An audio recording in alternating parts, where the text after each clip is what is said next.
At Christmas dinner, I overheard my parents planning to move my sister's family into my $350,000 condo for free. I smiled and stayed quiet. I let them pack and brag, then I sold it and vanished. 78 missed calls. Drop a comment and let me know where you're listening from and what time it is for you right now. Also, Happy New Year. As we step into 2026, I'd love to know, how do you wish each other a Happy New Year in your culture? If you enjoy these stories, please support the channel so we can keep this community growing. The voices coming through the oak door were muffled by the relentless Seattle rain, but the intent was crystal clear. I stood on the welcome mat of my parents' cramped, humid house, my coat heavy with water, listening to the destruction of my life being planned over pot roast. "Morgan makes six figures," my brother-in-law Blake was saying, his voice carrying that familiar edge of unearned confidence. "She doesn't need a 2,000-square-foot loft just for herself." I froze, my hand hovering over the brass knocker. Through the gap in the curtains, I could see them huddled around the dining table like generals mapping out an invasion. My younger sister, Sabrina, was dabbing at her eyes with a tissue, playing the role she had perfected since childhood, the fragile victim. My parents, Richard and Susan, were nodding in sympathetic unison. But what if she says no? She won't get the chance. That was my father, Richard. The man who had taught me that loyalty was a one-way street paved with my paycheck. Once you're inside and get mail delivered there, you establish residency, squatter's rights. She'd have to go through a formal eviction. In this city, that takes 6 months minimum. My mother, Susan, let out a sharp, pleased laugh. And she's going on that deployment to Tokyo in January. 3 full months. We'll have the nursery painted and the locks changed before she even lands. My own parents plotting a hostile takeover of my sanctuary, the historic loft I had restored brick by brick, the space that was the only physical manifestation of 15 years of 70-hour work weeks as a strategic risk analyst. They weren't just planning to borrow it. They were planning to steal it. I took a breath. I didn't feel the heat of anger. I felt the cold clarity of a spreadsheet balancing out. They had forgotten who I was. I don't get mad. I assess risk, and I eliminate liabilities. I steadied my hands, arranged my features into a mask of holiday warmth, and pushed the door open. "Merry Christmas," I said, stepping into the trap they thought they were setting for me. The silence in the room wasn't just quiet. It was heavy, like the air before a lightning strike. 4 guilty faces snapped toward me. For a microsecond, I saw the raw, unfiltered panic of conspirators caught with the blueprints to the bank vault. Then, with a speed that was almost impressive, the masks slid back into place. "Morgan! Sweetheart!"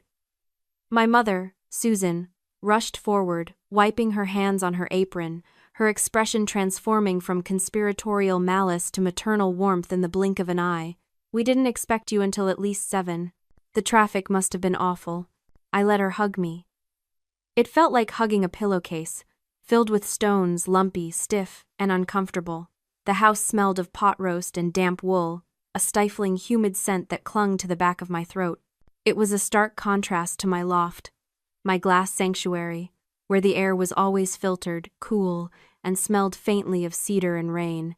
Here, the walls felt like they were closing in, plastered with photos of Sabrina at prom, Sabrina graduating from the college I paid for, Sabrina's wedding.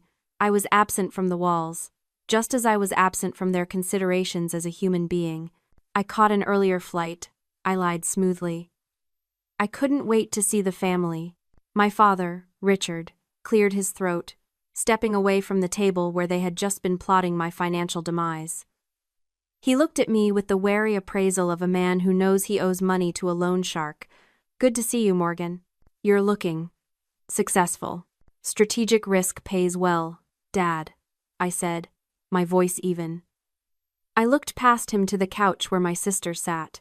Sabrina was nesting in a pile of blankets, her hand resting protectively over her baby bump. She looked up at me with wide, watery eyes, playing the fragile mother card with Oscar-worthy commitment. Beside her, Blake, my brother-in-law, leaned back with a beer in his hand, a beer he certainly hadn't paid for, and offered me a smirk that bordered on insolence. He was the idea man, the entrepreneur who had burned through 3 startups and $40,000 of my money, yet still looked at me like I was the one who didn't understand how the world worked. I walked further into the room, setting my wet coat on the rack. My internal risk assessment software was running in the background, tagging hazards. Hostile environment. Multiple bad actors. Leverage ratio, 0. I watched them scramble to clear the table, moving papers that looked suspiciously like floor plans. They were so clumsy, so transparent, and as I watched my mother fuss over Sabrina, bringing her a footstool, ignoring the fact that I was standing there dripping wet, the realization hit me with the cold precision of a scalpel. They didn't see a person standing in their living room. They saw a resource. A natural deposit of cash and real estate to be mined until depletion. For years, I had categorized their behavior as demanding or needy. I had rationalized it as the cost of being the capable one, but looking at them now, I saw the trap of normalizing cruelty. They had conditioned me since childhood to believe that my value lay solely in my utility. My success wasn't my achievement to be celebrated, it was a communal asset they hadn't liquidated yet. I wasn't their daughter or their sister. I was their retirement plan, their safety net, and their housing authority. And you don't ask a resource for permission. You just take it. Sit down. Morgan, my mother said, gesturing to the hard wooden chair at the edge of the room, leaving the comfortable spots for the family.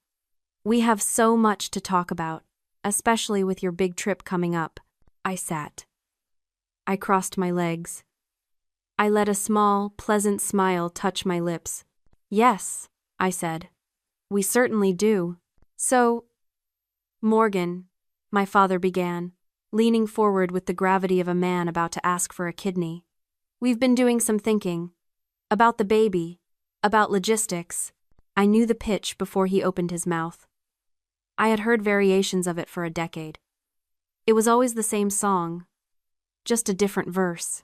As he droned on about Sabrina's high-risk status and the need for a stress-free environment, my mind drifted away from the damp living room and opened the mental ledger I kept locked in the back of my brain. It was a thick, heavy book, filled with red ink. Exhibit A. Blake's disruptive tech startup, 3 years ago. He needed $15,000 for seed capital. I wrote the check because family supports dreams. The startup folded in 4 months. The money vanished into networking dinners and a lease on a sports car. Return on investment, 0. Exhibit B. My father's pension gap. $8,000 to cover union dues and unexpected medical bills. I paid it without asking for a receipt. Later, I saw photos of them on a cruise to Cabo. Sunk cost. Exhibit C. Sabrina's emergency credit card consolidation. $12,000 to save her credit score so she could buy a house. She didn't buy the house. She bought a purebred doodle and a wardrobe refresh. I wasn't a sister. I was a subscription service they had forgotten they were paying for, mostly because they weren't paying. I was the financial spine of this family. And tonight, they weren't asking for a chiropractic adjustment. They were asking to harvest the marrow. And since you'll be in Tokyo for 3 months, my mother was saying, her voice pitching up into that hopeful, wheedling tone, your beautiful loft will just be sitting there, empty, gathering dust. Ideally, Sabrina added, clutching a throw pillow like a shield, we would just need it until the baby comes. Just to get settled. The stairs here. They're so hard on my hips. I looked at them. Really looked at them. They weren't asking. This was a demand dressed up as a favor. They were banking on my conditioning. They were betting the house, my house, that I was too polite, too desperate for their approval to say no. In the past, I would have argued. I would have explained that my home office contained proprietary data servers that couldn't be moved. I would have mentioned the liability insurance. I would have fought, and they would have worn me down with guilt until I wrote a check for a hotel just to make it stop. But I wasn't playing defense anymore. I took a slow sip of the water I'd been offered in a chipped mug. I let the silence stretch until it became uncomfortable, watching Blake fidget and my father crack his knuckles. You know, I said, my voice soft, thoughtful. The shock in the room was palpable. Sabrina stopped sniffing. My mother froze. I hadn't thought about the stairs, I continued, lying with the ease of a sociopath. And the loft is serene. It would be perfect for a nursery. The natural light is very calming. Exactly, Susan clapped her hands together. Oh, Morgan, I knew you'd understand. Family takes care of family. I can leave the keys under the mat on the 28th, I said. I fly out early the next morning. You can have the run of the place. We'll take good care of it, Blake said, puffing his chest out. Already mentally measuring my walls for his posters. Don't you worry about a thing. I won't, I said. I reached into my bag and pulled out the bottle of vintage Barolo. I had brought a $300 bottle of wine that was meant to be a peace offering, now repurposed as a sedative. I handed it to my father. Open this, Dad, I said. He took the bottle, examining the label with the performative appreciation of a man who thinks price equals taste. Exceptional, Morgan. You didn't have to. I wanted to. As he poured the wine and they raised their glasses to toast my generosity, to toast their victory over the resource, I felt a profound, icy detachment. They were drinking to their new home. I was drinking to the demolition. They thought they had just secured a luxury asset. They didn't realize they had just signed a contract with consequences they couldn't afford. I left my parents' house an hour later, pleading exhaustion from the trip. The moment the heavy oak door clicked shut behind me, the suffocating humidity of their home was replaced by the crisp, wet air of a Seattle winter night. I didn't get into my car immediately. I stood on the sidewalk, letting the rain wash away the feeling of their performative gratitude. When I got back to my loft, my sanctuary, I didn't turn on the lights. I walked straight to my server rack in the home office, the room they were already mentally painting pastel yellow, and pulled up the security feeds. I needed to be sure. I needed one final piece of evidence to silence the tiny, residual voice of the dutiful daughter that still whispered in the back of my mind. I scrolled back 48 hours. The timestamp read December 22nd, 2:14 p.m. The feed showed my front door swinging open. My father walked in first, looking over his shoulder like a burglar. Though he moved with the arrogance of ownership, he held a key, a spare I had never given him. He must have swiped it from my bag during Thanksgiving while I was doing the dishes. Behind him waddled Blake, holding a tape measure. It's bigger than I thought, Blake's voice came through the audio, tinny but clear. He walked into the center of my living room, scuffing his boots on my restored hardwood floors. We could fit a 70-inch screen on that wall easily. Focus, Blake, my father said, walking straight to my office. He pushed the door open and stared at my workspace, my dual monitors, my ergonomic chair, the framed certifications on the exposed brick wall. He didn't see a career. He saw square footage. This is it, Richard said. This is the nursery. The brick is kinda ugly, Blake commented, tapping the wall. Too industrial. Sabrina wants something softer. Maybe we can drywall over it? Or just paint it white? Paint over the original 1920s brick. The brick I had spent 3 weeks restoring by hand with a toothbrush and specialized cleaner. The brick that represented the history and integrity of the building. Paint it. Richard agreed casually. Morgan won't notice. She's never here anyway. By the time she gets back from Tokyo, she'll get used to it. She always adjusts. She always adjusts. That was it. That was the epitaph for our relationship. They weren't just planning to use my space. They were planning to erase me from it. They were banking on my infinite capacity to absorb their disrespect. I closed the laptop. The green light of the screen faded, plunging the room into darkness. The violation was absolute. It wasn't just trespassing. It was a fundamental rejection of my personhood. I picked up my phone and dialed Julian. It was almost 10 p.m.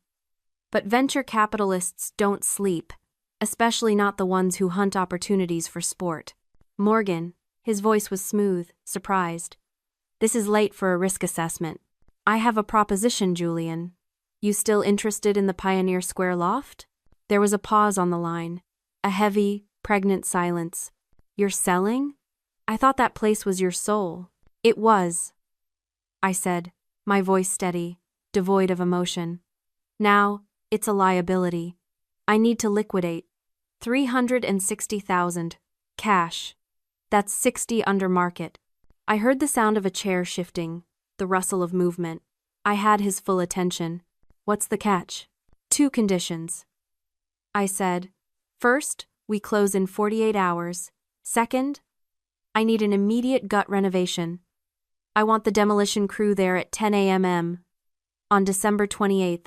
I want the walls down, the floors ripped up, the plumbing exposed. I want it uninhabitable by lunch. You want me to destroy a historic restoration? I want you to remodel, I corrected. I know you've always hated the layout. Make it open concept. Make it yours.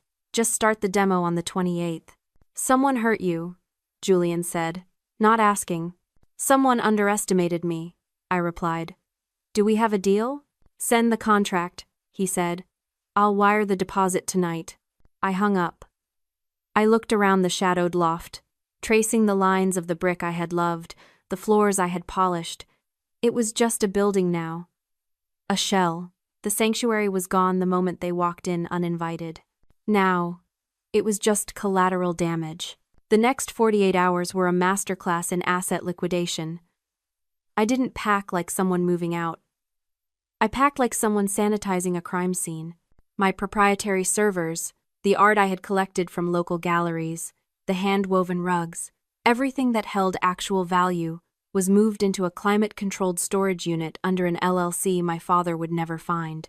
By noon on the 26th, the loft was a hollow shell. The echo of my footsteps on the hardwood was the only sound left, but I wasn't leaving them an empty apartment. That would be too suspicious. They expected a fully furnished luxury suite, and I was going to give them a theater set. I went to the Goodwill outlet on the edge of town, the one where they sell furniture by the pound. I bought a sofa that smelled of wet dog and cigarette smoke, with a spring that threatened to impale anyone who sat on the middle cushion.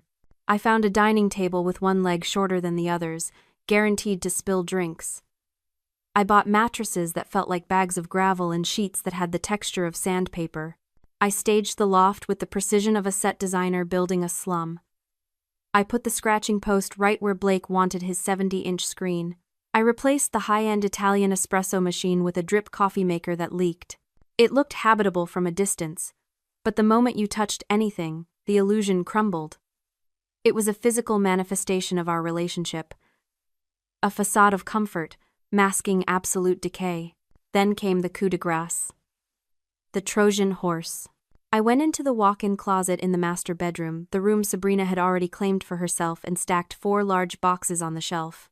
I wrapped them in festive gold paper and attached elegant name tags. Dad, Mom, Sabrina, Blake. They would assume these were housewarming gifts. High thread count sheets, maybe. Or baby gear. They would tear into them with the greedy entitlement that defined them. But inside those boxes wasn't a single item of value. Inside Richard's box were 5 years of receipts for his union dues bills I had been auto-paying since his pension glitch in 2019. Alongside them was a notice of payment cancellation, effective immediately.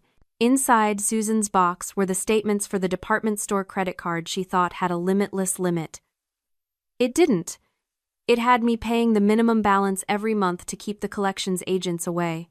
I included the number for the debt consolidation service I had just fired on her behalf. Inside Blake's box were the loan documents for his failed crypto mining rig. He thought the loan had been forgiven. It hadn't. I had bought the debt to keep him out of court. Now, I was transferring the liability back to him. And for Sabrina? Her box contained the cancellation notice for her health insurance premium, the gold tier plan she insisted she needed for the baby, which I had been covering because her husband was between opportunities. I wasn't just evicting them from my home. I was evicting them from my payroll. For years, I had been the invisible dam holding back the floodwaters of their own financial incompetence. Today, I was blowing the dam. I placed the final bow on Sabrina's box. It looked beautiful. I walked to the kitchen counter and wrote a note on my personalized stationery. Welcome home. Make yourselves comfortable. You've earned everything that's coming to you. I placed the keys under the welcome mat, the only promise I actually kept. Then I walked out into the rain, got into my car, and drove to the airport. I didn't look back at the building. It wasn't my sanctuary anymore. It was just a blast zone waiting for the timer to hit 0. December 28th. 10 a.m. Pacific Standard Time. I was sitting in the first-class lounge at SeaTac, sipping a mimosa that cost more than Blake's monthly contribution to society. My laptop was open, streaming the final act of my family drama in high-definition 4K. The feed showed my living room. They had moved in the night before, just as I predicted. The place looked like a college dorm room after a frat party. Pizza boxes were stacked on my antique scratched table. Blake was asleep on the dog-smelling sofa, drooling onto a cushion that had likely been used as a chew toy. Sabrina waddled into the frame, holding her lower back. "This mattress is awful," she complained, her voice tinny through the speakers. "I think it has lumps. Morgan must have kept the good stuff in storage." "We'll buy new ones," Susan said, entering from the kitchen with a mug of coffee. "Once we sell some of this junk." I can't believe she lived like this. No wonder she's single. I took a slow sip of champagne. "Enjoy it, Mother. It's the last time you'll feel superior." At 10:02 a.m., the front door didn't just open. It was unlocked by a key I had given to Julian's head of security. The door swung wide, revealing 3 men in dark suits and a crew of 6 construction workers in hard hats, carrying sledgehammers and crowbars. My family froze. Blake scrambled up from the couch, wiping drool from his chin. "Who the hell are you?" The man in the lead suit stepped forward. "I'm Marcus Stone, head of security for Apex Development. You are trespassing on an active construction site." "Trespassing?" Richard laughed, that arrogant, attorney laugh he used to intimidate waitresses. "My daughter owns this loft. We have her permission." "Morgan King sold this property on December 26th, Stone said, his voice a flat, unyielding baritone. "The new owner has ordered an immediate gut renovation. Demo starts now." He signaled the crew. The first sledgehammer hit the drywall with a sound like a gunshot. Crack! Dust plumed into the air. "Stop!" Sabrina screamed, clutching her belly. "I'm pregnant. You can't do this." "You have 5 minutes to vacate," Stone said, checking his watch. "After that, anything left inside becomes debris." "I'm calling the police." Richard pulled out his phone, his face turning a dangerous shade of purple. "This is an illegal eviction. You have to give 30 days' notice." "There is no lease," Stone countered calmly. "There is no tenancy agreement. You are squatters in a commercial development zone. And the police are already on their way to remove you." Another hammer smashed into the kitchen island. Crash. Watching on my screen, I felt a strange, clinical fascination. It wasn't just satisfying, it was educational. I was witnessing a psychological phenomenon in real time. The narcissistic injury. They weren't screaming because they were homeless. They were screaming because their reality was fracturing. They had built their entire worldview on the premise that I existed to serve them, that my resources were their birthright. By selling the loft, I hadn't just taken away a roof. I had taken away their control. The extinction burst had begun. "Where is she?" Susan shrieked, grabbing Stone by the lapel. "Where is my daughter? She wouldn't do this. She loves us." "She sold the property, ma'am," Stone said, removing her hand with professional disdain. "She's gone." "Look at this," Blake yelled, holding up one of the gold-wrapped boxes I'd left in the closet. He must have found them while looking for a place to hide. "She left us gifts. She wants us here." He tore open the box labeled Blake. He pulled out the papers. I watched his face change. Confusion. Then realization. Then pure, unadulterated horror. It's a bill," he whispered. "It's the loan."